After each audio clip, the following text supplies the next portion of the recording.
नवी मुंबई विमानतळाच्या नामकरणासाठी दिल्लीत आंदोलन करणार असं बाळामामा म्हात्रे म्हणतात। नवी मुंबई विमानतळाला दिबा पाटलांचं नाव देण्याची मागणी करण्यात येते। जंतर मंतरवर भूमिपुत्र आंदोलन करणार अशी माहिती आता बाळामामा म्हात्रे यांनी दिली आहे। 3 वर्षांपासून केंद्र सरकारकडे ठराव प्रलंबित असल्याचंही नाराजी म्हात्रेंनी व्यक्त करून दाखवली आहे।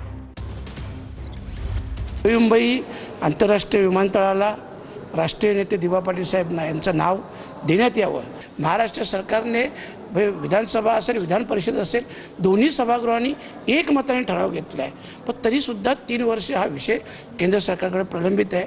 तो लवकरात लवकर मंजूर करावा या मागणीसाठी 5 तारखेला सकाळी 9 ते संध्याकाळी 5 वाजेपर्यंत स्थानिक भूमिपुत्रांचं आंदोलन आहे, जेणेकरून केंद्र सरकारचं लक्ष वेधावं आणि या विषयावर लवकरात लवकर निर्णय घेऊन मार्ग काढावा।